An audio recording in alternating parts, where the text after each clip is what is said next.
And when you're in your last days, are you looking back thinking, you're like, I'm glad I played it safe. I'm glad I took longer to go after the things I really loved? No.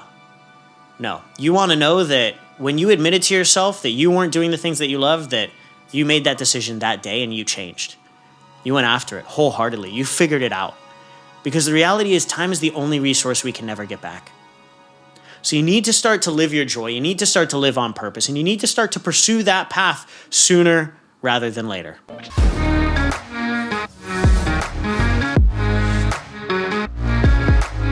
Oh, hey friends, welcome back to another episode of Shit You Don't Learn in College. I'm your host, Xander Fryer, and today we're going to talk about the one exercise that absolutely changed my life and the direction of my life for the better. We're going to talk about how this exercise got me to quit my 9-to-5 job making over $200,000 a year and live the life that I now have today. We're going to talk about how you can use this exercise to change your life for the better right now. Now, if you like this video, hit the button at the end and let me know you enjoyed it. Comment below if you want me to cover something specific in a future episode, and don't forget to subscribe to our channel by clicking the subscribe button below so you never miss another great video, and I'll see you in there.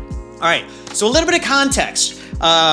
Everybody wants clarity. Everybody wants to know what's the exact direction that I want to be going in life. Clarity really is one of the precursors to being successful. If you don't know where you're going, how can you ever expect to get somewhere good, right? You're going to just start going around in circles and you're going to end up in a really shitty place, right? So the first thing is you have to get clarity, and clarity also helps you take action. Most people don't want to take action because they're not clear on what direction to go. Do I go left, go right, go north, go south, whatever, right? Clarity is by far one of the most important steps to being successful. If you get crystal clear on your purpose, your passion, on what you are meant to do in this life, no matter what fear gets in your way, you can't not do it. If you have so much clarity on exactly what you need to do and how you need to live this life, no amount of fear will stop you. Clarity is the answer for most people, but the reality is none of us are ever taught to get clarity. It's very interesting. So obviously, this podcast being the shit you don't learn in college, one of the things that I learned was done by a study by the Federal Reserve. They found that 61% of people with college degrees would like to go back and either get a different degree or not get a degree at all. 61%, nearly 2 out of 3 people with college degrees would like to go back and either get a different degree or not get a degree at all. Why is this? Well, it's because we're asking people to make a decision around what they want to do with their lives when they're 17 or 18 years old. When I was 17 or 18 years old, all I was thinking about was where the party was at on the weekend and what girl that I wanted to make out with, or who I was trying to get to be my girlfriend, my crush at the time, or whatever. That's all I cared about when I was 17 or 18 years old, right? Like, you're not thinking about your whole life ahead of you. You can't make those kinds of decisions when you're that age, right? None of us are ever taught to get clarity first before we're going in the right direction. So because of that, so many people end up going down this path. They spend years, they spend decades, they hit 30, they hit 40, they hit 50, even older, and now they're going, well, now I'm trying to figure out what I want to do with my life, right? That's what the midlife crisis really is, right? It's a lack of clarity from earlier on in life catching up to you when you're at midlife. So what I want everybody to do is I want everybody to take a stand and make a commitment to getting clarity. Now, we focus on this very heavily in the Shit You Don't Learn in College book. It's one of the beginning foundational sections because you have to get clarity to get where you want to go. Now, this comes in a series of exercises and conversations and questions that I ask my clients, that I've been asked from my mentors and gone through in programs and things like that helps me get extreme clarity on where I want to go. Now, if you think of clarity like a jigsaw puzzle, it's all of these different pieces and all of these different exercises coming together to form an image, and you get more clarity the more jigsaw puzzle pieces that you have. Now, the puzzle piece that I'm about to give you right now is a very large puzzle piece, and it was a puzzle piece that basically triggered me to want to quit my job. So the puzzle piece is actually something that I call follow your joy. Okay, it's actually something called follow your joy. Now, the Dalai Lama says that if you don't know what direction to go in life, use your joy as a compass. right? Use your joy as an intuitive compass. Now, this is something that's actually really hard for a lot of us because a lot of our social programming will tell us not to do things that bring us joy and not to do things that make us happy. You can think of, the artist that loves painting, and then, society says, you need to get a job, you need to pay the bills and do this, so you need to give up on that silly childhood dream, right? So society programs us not to follow our joy. Society programs us not to follow the things that truly make us come alive. And that's the real issue, right? But the Dalai Lama says, if you truly want to know the direction you want to go in life, use your joy as a compass. Now, for a lot of us, because of our social programming, often what I tell people is often that joy is clouded by fear. So it's very difficult for us to follow our joy because there's so many social programs and fears that get in the way. So what I tell people is, yes, follow your joy.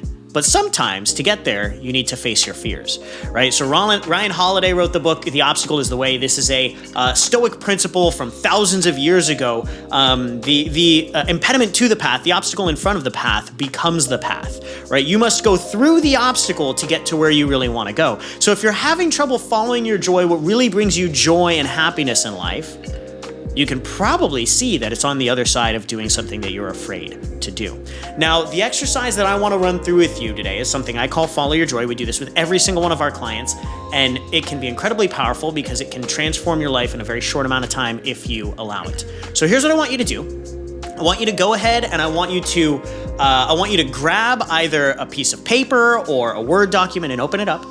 If you're driving or if you're on the treadmill or something like that, don't do that now. Come back and listen to this podcast again later because you're going to want to go through it as an exercise.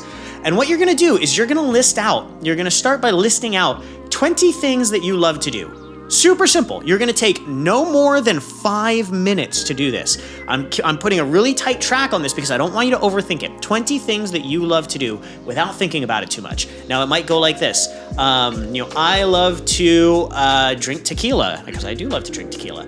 I love to hang out with my wife. I love to play with my dog. I love to read a good book. I love to travel to new and fun destinations. I love to teach my clients and help them change their lives. You can get the point here, right? See, I'm just kind of going down the list and I'm writing out things that I love to do. I love to go rock climbing. I love to go to the gym, right? Very easy. You don't have to think about this too much. Just write down 20 things that you love to do, the first things that come to mind, right? That's the trick. Get the things that come to your mind first. Now, once you have this list of 20 things that you love to do, here's where we start to put some critical thought to it, okay?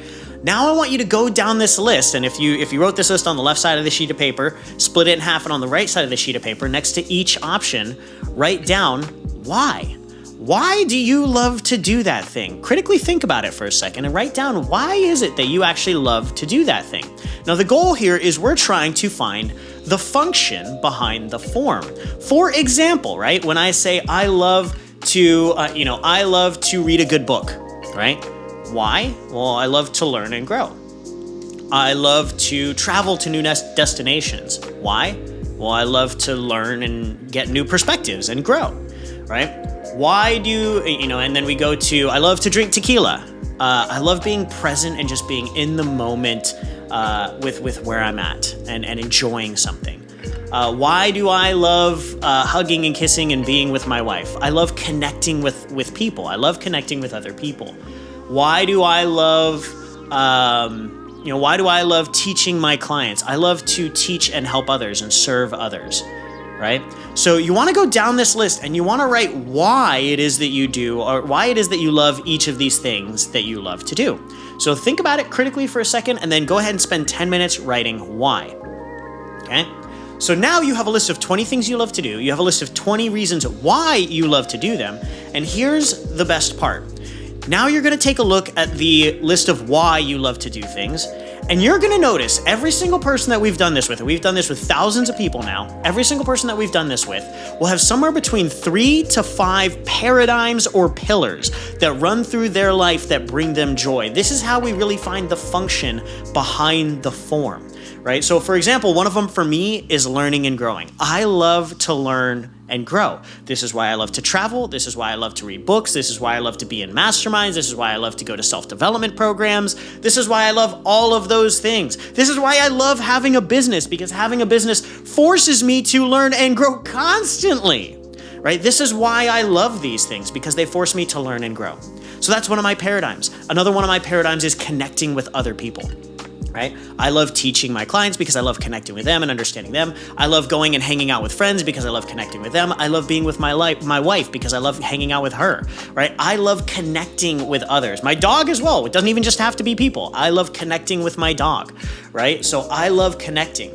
Now, these are principles that run through my life. And the first time that I ever did this exercise, I basically came out with a handful of principles that I realized are what make me happy. And if I'm truly meant to follow my joy, then I want to be able to do more of those things. It was learning and growing constantly. It was teaching and serving others. It was connecting deeply and emotionally. And it was being present and in the moment. Now, those four things ran through my life, and I realized the more that I wanted to feel successful, right? Because success is not a number. Success is not the income level. It's not the watch that you wear, or the car that you drive, or the home that you live in. That's not what success is. Success is a feeling. And when you learn to chase the feeling, the money, the title, the car, all of that stuff will come with it, all right? So success for me, what I realized is you want to spend as much time as you can in these areas of joy. I tell my clients, you want to spend 80% of your time in these areas of joy. Now, we're not always going to be able to spend 100% of our time doing things that we love. That's just the reality. Sometimes you're going to do shit that you don't want to do. You're always going to have to do hard stuff that you don't want to do, right? That's just the reality of it. But the closer you can get to 80% of your time and your career being spent doing something that aligns with all of these principles of you, right? Now, when I was at Cisco, I asked myself, learning and growing, really connecting deeply and emotionally with people, being present, and teaching and serving others. And what I realized was at Cisco, I was about 20 to 30% aligned, right? Now, I was making amazing money while I was at Cisco, but my life, I did not feel successful because it was not aligned with what I really loved to do. And this was the most difficult thing because, if I was offered a managerial job or a director job and I kept progressing my career in Cisco, I saw no way. I saw zero possibility of a chance for me ever getting to 80%. Never could have happened. I would make more money, I would have more responsibility, but I would never get to the point where 80% of my life was connected with doing the things that I loved. And that was terrifying. It was absolutely terrifying for me to admit, oh my God, the path that I'm on and the path that I've been on for the last 5 years will never get me there. Terrifying, but also a huge weight lifted off my shoulders, realizing I had to do something different. This exercise is one of the main reasons that I was able to quit my job, because I realized there was, in no future existence, was there a possibility of me getting to that 80% with Cisco. And what I realized is time is the only resource that we never get back. After I lost AJ, after I lost my best friend, I realized we're all gonna die. Every single one of us is gonna die. And when you're on, when you're in your last days, are you looking back thinking, I'm glad I played it safe. I'm glad I took longer to go after the things I really loved? No. You wanna know that when you admitted to yourself that you weren't doing the things that you loved, that you made that decision that day and you changed. You went after it wholeheartedly. You figured it out. Because the reality is time is the only resource we can never get back. So you need to start to live your joy. You need to start to live on purpose. And you need to start to pursue that path sooner rather than later.